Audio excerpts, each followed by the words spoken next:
What's up, guys? It's Slight Hype here with another video, and today I will be bringing you guys a top 5 Rakshasas, or in other words, ranking the Rakshasas from best to worst in Summoner's War. I'm just gonna say this right away. This is my personal opinion. So if your opinion is different, then just go ahead and put your opinion down in the comments, and as long as it's kind and respectful, then we will respect your decision, and then it might even change our mind, who knows. But again, this is my opinion. This is not the right opinion or something like that. It's just my opinion. So let's go ahead and get started. First place is going to be the Fire Rakshasa, Hua. So Hua is just such a versatile monster. She could be used in basically everything if you think about it. I mean, she's great in dragons, great in raids, great in giants, great in TOA. You can use her in arena, guild battles, necro. There's not much you can't use her in. She's basically useful in every aspect of this game. It's just as simple as that. She's great at everything. So let's get into these skills. So first, attacks the enemy with a whip, decreasing the enemy's attack speed for 2 turns with a 50% chance. The damage increases according to your speed. So basically, 50% chance to get a nice little speed debuff. I'm gonna actually check what's the percent max skilled. I don't have mine max skilled actually. I should, but let's see. 55, 65, 80. So it's 80% chance to speed debuff once you max skill her. So that's a nice little skill right there. That's very useful. Her second skill, attacks with a burning whip and inflicts continuous damage for 3 turns. The damage also increases as your attack speed increases. So again, both scale off her attack speed. So if you have good speed, she'll hit harder.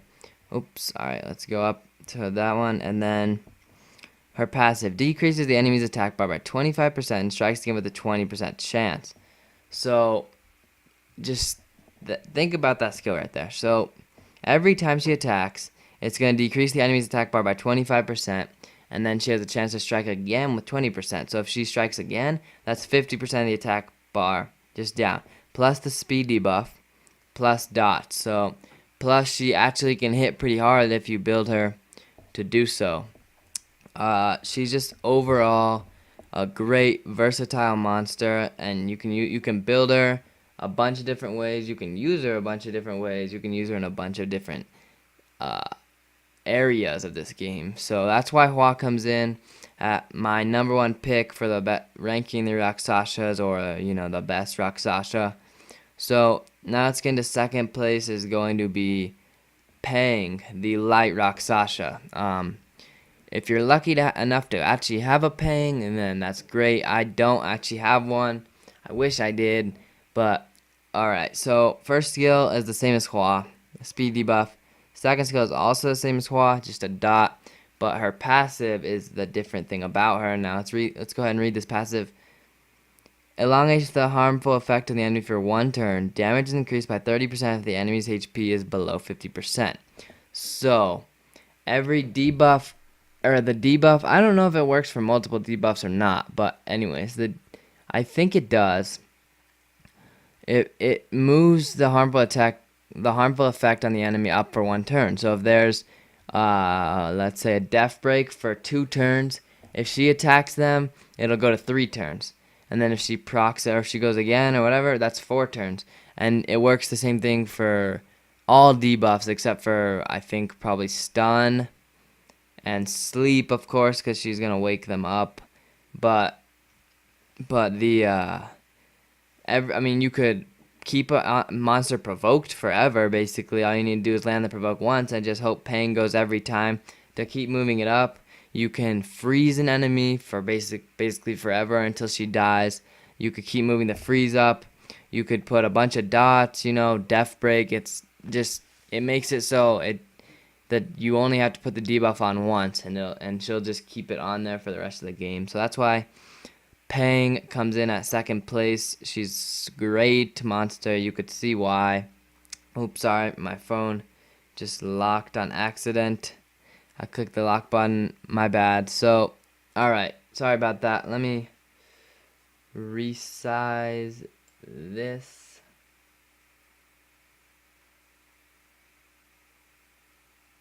Alright, it's a little... Wait, hold on.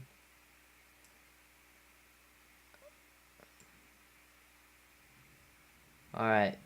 Sorry about that, guys. That's my bad. I accidentally locked my phone. It kind of messed up the little aspect ratio type thing. So, so now we're getting to third place. Oh, I forgot to say the leader skill that Hua and maybe all of them. No, Hua and Pang have the same leader skill, the crit rate. Now let's get into this third place is Ran or Ron. I don't know how to pronounce it. Anyways, the Dark Rakshasa is going to be coming in at third place in this list. So let's get into her skill. So first skill is the same as Hua's and Pang's, just a speed debuff. Second skill, attacks 3 times in a row and inflicts continuous damage for 2 turns if you land a critical hit.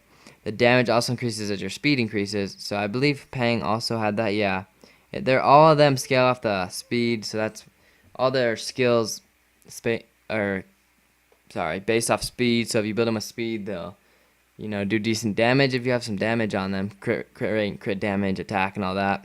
So now attacks the enemy with. Okay, so we already read that one. This one. We read this one. So I believe if it crits all 3 times, it'll land the dot for 2 turns all 3 times. So that's 6 dots in total. That's 30% of the person's HP right there. So that's a decent little skill right there. And then, let's see. Attacks an enemy 4 times, decreasing the attack bar by 30, with a 75% chance each attack, which I'm assuming max skilled, those chances go up. But I'm not sure about that. But anyways, this attack is guaranteed a stun for 1 turn if the enemy's attack bar is depleted. Assuming even if they were all the way at full attack bar, if it lands that 30% attack bar decrease every single time, it'll basically a guaranteed stun to move the attack bar all the way down. So that's a decent little skill right there. Ran is useful in Necro mainly.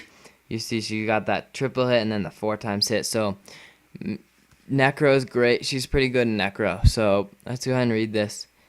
Increase the attack power of ally monsters by 25%. So that's a nice little leader skill that you might need sometimes. So, alright. So that's why Ran comes in at third place.